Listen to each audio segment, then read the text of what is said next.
Hello, আসসালামু আলাইকুম ভাই ও ভাবিরা, তোমরা সবাই কেমন আছো? আশা করি সবাই ভালো আছো।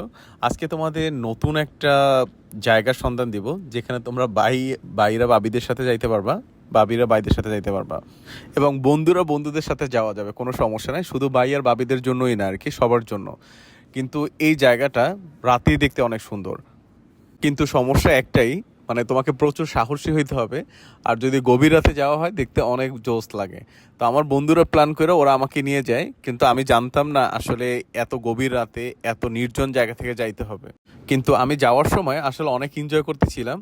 কিন্তু যখন ওরা গাড়ি গিয়া মানে যে মূল স্পটে যাওয়ার আগে কিছু দূরে গিয়ে ওরা যখন গাড়ি থামায়, তখন আমি সেই ভয় পাই। কারণ এত নির্জন জায়গা ছিল, আশেপাশে কোনো মানুষ ছিল না, কোনো লাইট ছিল না, জাস্ট পুরা নির্জন একটা গহীন জঙ্গলের মতো একটা জায়গা ছিল।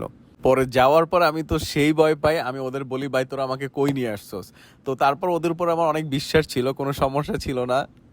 তো গাড়ি থেকে নাইমা হাঁটার পরে, মানে 2 মিনিট বা 1 মিনিট হাঁটার পরে, ভাই এই জায়গা দেখার পরে আমি টোটালি স্পিচলেস। আমি বলার মতো কোনো ভাষা ছিল না, এত সুন্দর জায়গা। বা অস্ট্রেলিয়াতে আসার পরে আমার সব থেকে, আমি অনেক জায়গা দেখছি, সব থেকে এটা ছিল বেস্ট জায়গা। বা এটা দেখার পরে আসলে মানে লাইফে অনেক কিছু চাওয়া পাওয়া যত কিছু থাকবে সব কিছু দূর হয়ে যাবে। এটা সত্যিই অনেক সুন্দর। যদি এখানে অনেক সময় স্পেন্ড করা যায়, অনেক ভালো লাগবে। তবে সব থেকে অস্ট্রেলিয়াটা ভালো সাইড হচ্ছে গিয়া, আপনি যেখানেই যাবেন সব জায়গা হচ্ছে সেফ, মানে কোনো প্রবলেম হয় না। এটা যদি সেফ না হইতো, আসলে এত রাতে এত নির্জন জায়গাতে একা একা বা বন্ধুদের সাথে যাওয়া পসিবল ছিল না। তবে জায়গাটা সত্যি অনেক সুন্দর। যদি কেউ সময় পেয়ে থাকেন, একবার হইলেও রাতে গিয়ে এই জায়গাটা দেখা দরকার। তো আমরা আসলে এই জায়গায় থেকে মানে একেবারেই আসতে ইচ্ছা করছিল না। আসলে অস্ট্রেলিয়াতে না আসলে আসলে হয়তোবা এই ধরনের জায়গা কোনোদিনও দেখা হয়তো না। এই জায়গাটা আসলে ভিডিওর থেকে বাস্তবে অনেক সুন্দর। মানে এটা টোটালি স্বপ্নের মতো, অনেক সুন্দর একটা জায়গা। দেখার পরে আমরা সবাই আবার ব্যাক করলাম।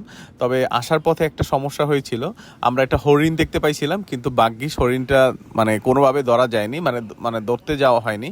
তবে মানে জায়গাটা অনেক সুন্দর ছিল। আসার পথে আসলে ওই ভুতুরে জায়গার কথা যখন মনে হয়েছে, তখন আসার পথে অনেক ভয় লাগতেছিল এই জন্য, কারণ রাস্তায় কোনো গাড়ি ছিল না, আমরাই ছিলাম শুধু। ভিডিওটা দেখার জন্য সবাইকে অনেক ধন্যবাদ।